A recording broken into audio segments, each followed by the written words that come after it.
আসসালামু আলাইকুম। আমি লেফটেন্যান্ট KSM ইন্তিসার জামান, বাংলাদেশ নৌবাহিনীর একজন।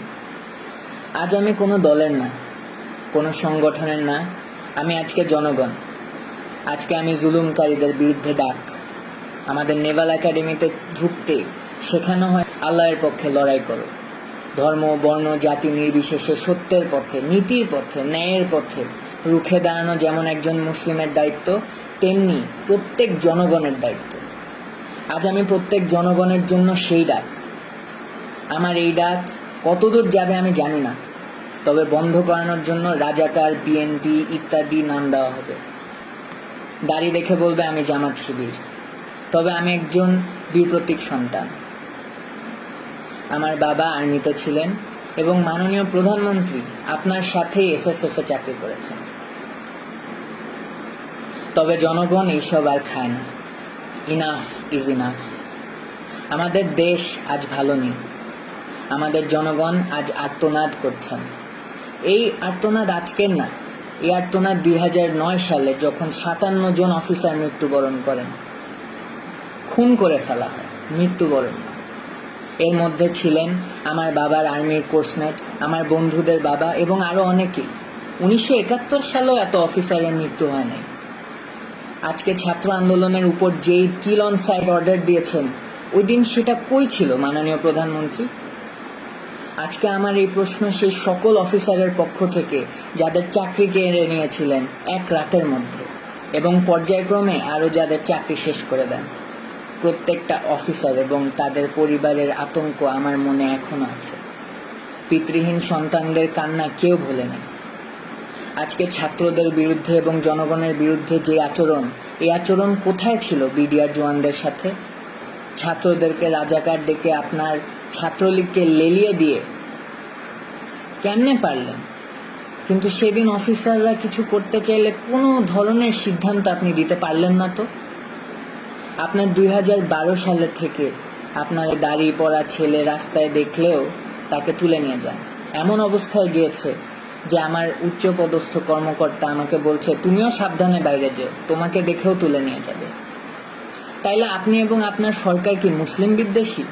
যেখানে পুরো পৃথিবীর মুসলিমরা ইসলামোফোবিয়ার বিরুদ্ধে যুদ্ধ করছেন, আপনি এই মুসলিম গরিষ্ঠ দেশে ইসলামোফোবিয়া ছড়াচ্ছেন।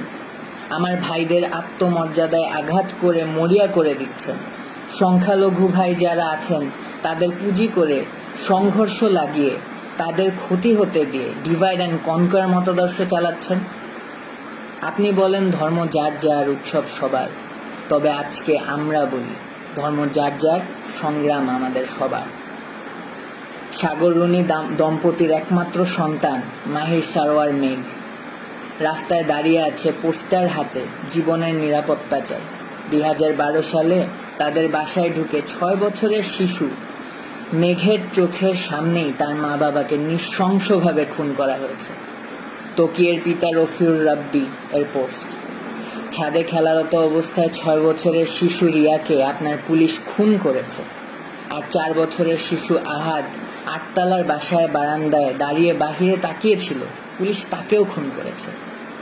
সরকার যেমনভাবে মানুষের নিরাপত্তা দিতে ব্যর্থ, তেমনি আপনি আপনার আশেপাশের পোষাদের নিয়ন্ত্রণ করতে ব্যর্থ। আর আপনার শেখ পরিবার নিয়ে তো আর নাই বলি। প্রত্যেকটা মসজিদে জোরপূর্বক দোয়া করাচ্ছেন, আবার এরা এদের মতো সন্ত্রাসবাদ আচরণ চালিয়ে দেশের মানুষদের ক্ষতি করতেই আছে। ছোট ছোট বাচ্চাদের 2020-এ সুশীলদের ভিতর থেকে যারা সৎসাহসী প্রতিবাদী, এরা সবাই ক্ষতিগ্রস্ত। এবং তার সাথে যুক্ত হলো মেজর সিনহা এবং আবরার ফাহাদের হত্যা। এখন এসেছেন ছাত্র আন্দোলনের বিরুদ্ধে শুট করার বেআইনি সিদ্ধান্ত নিয়ে, এবং এর মধ্যে ডিফেন্সকে জড়িত করে আমাদের আত্মমর্যাদা এবং নৈতিকতার প্রশ্ন এনেছেন। এই জন্যই আজকে আমি একটা জুনিয়র অফিসার হয়েও সকল সশস্ত্র বাহিনীর অফিসার এবং সৈনিকদের পক্ষ থেকে তীব্র প্রতিবাদ জানাচ্ছি। আপনার কারণে আজ সারা বিশ্বের সামনে আমরা লজ্জিত, এবং আমাদের ভাই বোনদের সামনেও আমরা সমালোচিত। ছাত্রদের ছোট একটা আন্দোলন, সেইটার উপায় না করে কেন আপনার এই গেদর লীগকে আমাদের ছাত্রদের উপর লেলিয়ে দিলেন? কেন? এখন আর এটা ছাত্র আন্দোলন পর্যায়ে নেই ম্যাডাম। আপনার এবং আপনার প্রসাদের সময় শেষ, ইনশাআল্লাহ। আজ আমার বার্তা শেখ হাসিনার কাছে না, আজ আমার বার্তা সবার আগে আমার সৈনিক, নেভির নাবিক এবং এয়ারফোর্সের এয়ারম্যানদের নিকট। আপনারা আমাদের ভাই, আপনাদের শক্তিতে শক্ত 3 বাহিনী। আপনারা যদি চান জনগণের পক্ষে, আপনারা সবচাইতে বড় ঢাল। অফিসার আছে, চেইন অফ কমান্ড আছে, তবে এইসব বানানো কি দালাল রাজনীতিবিদের চাকরগিরি করতে? বীর সৈনিকদের এই কলিজা? আমি জানি যে আপনাদেরও ভিতর অনেক ক্ষোভ, সত্যের পথে দাঁড়াতে না পেরে। আজকেই সময়, এই হয় জনগণের পক্ষে অস্ত্র ধরেন অথবা ভুলে যান যে আপনি একজন সৈনিক। Sir, I am reaching out to all my seniors and juniors within the 3 forces. This is that historic moment, sir. This is when you choose the right side. Let's make a difference. Sir, আমি আপনাদেরকে একজন একজন করে rich করতে পারিনি, কারণ কার মনে কি সেটা বোঝা আমার পক্ষে সম্ভব না। আমার এই জন্যই বের হয়ে আসতে হলো, কারণ আমাদের মনের কথা কারো না কারো তুলে ধরতেই হবে। তার জন্য হলাম আমি বলির বকরা। সবাই আমরা সুসন্তান। আমি জানি আপনারা জনগণের পক্ষ যেতে দ্বিধাগ্রস্ত হবেন না। Either take power to assist the citizens of the nation to make things right. Sir, 3 বাহিনীর প্রধান স্যারদের নিকট কিছু কথা। জেনারেল আজিজ, বেনজির, হারুন, বিপ্লব কুমার, এদেরকে দেখেন এবং অন্যান্য সকল তাদের ফলেন পনদেরকে দেখেন। তাদের ব্যবহার শেষ, তাদেরকে টিস্যুর মতো ফেলে দেওয়া হয়েছে, যদিও তারা এককালে দুর্নীতি রাজার মতো করেছে। স্যার, সশস্ত্র বাহিনী কোনো পুতুল বাহিনী না। আজকে আপনাদের সিদ্ধান্তের উপর আমাদের পূর্বের এবং আগামীর আত্মমর্যাদা নির্ভর করে। স্বার্থান্বেষী সরকার কার স্বার্থে চলে সেটা আমরা সবাই বুঝি। তাই স্যার, দিন শেষে আপনারাই লুজার। কেননা আজ এই খুনি শোষকদের পক্ষে থাকলে দিন দুনিয়া দুইটাই হারালেন।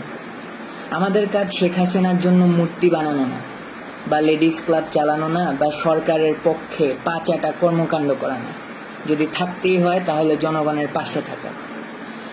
আমাদেরকে ব্যবহার করে করে আমাদের মধ্যে রাজনীতি যেভাবে প্রবেশ করিয়েছে এই সরকার, তার উত্তর দিতে হবে।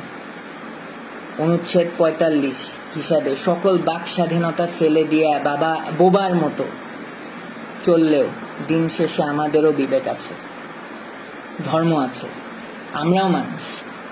এটাই সেই সময় বিবেকের পক্ষে দাঁড়ানো। এই সিস্টেম বদল আনতেই হবে। জাতি পঙ্গু হয়ে যাচ্ছে, যেটার পরিচয় আমরাই।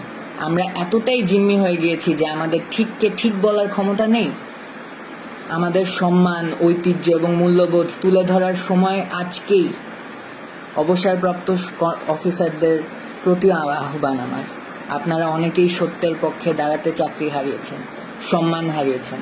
আজকে গত 15 বছরের জবাব দেওয়ার সময় চলে এসেছে। জনগণের প্রতি আহ্বান আমার, 2009 গেল, আপনারা অফিসার না, তাই অফিসারদের মৃত্যুর পক্ষে সংগ্রাম করেন নাই।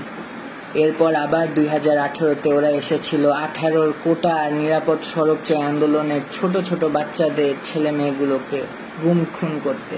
এবারও আপনি কিছু বললেন না, কারণ এই ছেলে মেয়েগুলো আপনার সন্তান না। 2020-এ ওরা আবার এসেছিল সুশীলদের ভিতর থেকে, যারা সৎসাহসী প্রতিবাদী, তাদেরকে গুম খুন করতে। তারপরে আপনি কিছু বলেননি, কারণ আপনি ওদের মতো সুশীল না। এখন 2024-এ ওরা এসেছে আপনাদের নিজেদের সন্তানদেরকে গুম খুন করতে। এখনো আপনারা বলছেন আপনার সন্তান না? যেদিন আপনার সন্তান হবে সেদিন পর্যন্ত অপেক্ষা করবেন? তাইলে আপনার ইচ্ছা 6 বছরের রিয়ার মতো আপনার বাচ্চা ছাদে ঘুরতে গিয়ে গুলিবদ্ধ হোক, এবং আবু সাইদ, মুগ্ধ, রাইহান, তানভীর, হৃদয় ও ওমর আরো অনেকের সন্তানের মতো আপনার ছেলে রাস্তাঘাটে মার খেয়ে গুলিবদ্ধ হয়ে পড়ে থাকুক, পুলিশের আর্মার্ড গাড়ির উপর মরে পড়ে থাকুক, যার লাশকে ঘরের ময়লার মতো ফেলে দিবে রাস্তার উপর। আপনার ছেলে নিরস্ত্র হয়ে কোনো বিল্ডিংয়ে ঝুলে আশ্রয় নিয়ে থাকা অবস্থায় এই খুনি সরকারের লোক এসে নির্দ্বিধায় গুলিবদ্ধ করে মেরে ফেলবে, এইটা চান? শিশু আহাদ এর মতো গুলিবদ্ধ হয়ে আপনার কোলের মধ্যে শেষ নিঃশ্বাস ত্যাগ করার সময় বলবে, বাবা তোমার বুকেই থাকবো আমি, তখন আপনার টনক নড়বে? এটা না চাইলে ধর্ম বর্ণ নির্বিশেষে রাজপথে আসেন। জনগণের সাথে মিলে সশস্ত্র বাহিনী এই দাবি পূরণের জন্য জনগণের সুরক্ষা নিশ্চিত করবে এবং জনগণের স্বার্থে অস্ত্র ধরবে, এইটাই আমার প্রত্যাশা। আপনারা মনে রাখবেন, বহিরাগত শক্তি এখন দেশে বিদ্যমান। তারা অনেক উপায়ে দুই পক্ষের মধ্যে সহিংসতার সৃষ্টি করতে সন্ত্রাসী কর্মকাণ্ড চালাবে এই খুনি সরকারকে টিকায় রাখতে। তাই ছন্নছাড়া হবেন না, সবাই রাজপথে নামেন। আমাকে অনেকেই বলেছে, বাঙালি এই বাঙালি সেই, দেখবি পিছে কেউ আসবে না, তুই একাই মরবি, তোর গোষ্ঠী সহ মরবি। তোর নেভির এবং এয়ারফোর্সের অফিসারদের এমনিই নাই কলিজা এবং সংখ্যাও কম। তোর আর্মির বাপেদের 2009-এর পর রক্ত শুকিয়ে গাদ্দারি রক্ত হয়ে গিয়েছে, আরো কত কি। আমি কি বলেছি জানেন? আমি বিশ্বাস করি এই দেশে এখনো ঈমান বেঁচে আছে, দেশে এখনো বিবেক বেঁচে আছে, আমার বিশ্বাস বেঁচে আছে। এবং আমার বিশ্বাস যে আমার মতো সবার বিশ্বাস বেঁচে আছে এবং থাকবে। রিজিকের মালিক আল্লাহ। মনে রাখবেন, আল্লাহর পক্ষ থেকে সাহায্য এবং আসন্ন বিজয়। আমি জনগণের পক্ষে, আমি যাচ্ছি তাদের সাথে যোগ দিতে। হারানোর অনেক কিছু, তবে আজকে মুসলিম হিসাবে পাওয়ারও অনেক কিছু। আমার সশস্ত্র বাহিনীর ভাইদের কাছে আমার শেষ রিকোয়েস্ট, আজকে আল্লাহর জন্য হলেও আসেন দেশকে বাঁচাতে এই খুনিদের হাত থেকে। এটা হলো 50 বছর পূর্তির এক তকমা স্বাধীনতার। এই তকমা আমি খুলে ফেললাম। এরপরে যতগুলো তকমা লাগবে প্রত্যেকটা বুলেটের এক একটা রক্তের দাগ হিসেবে তকমা।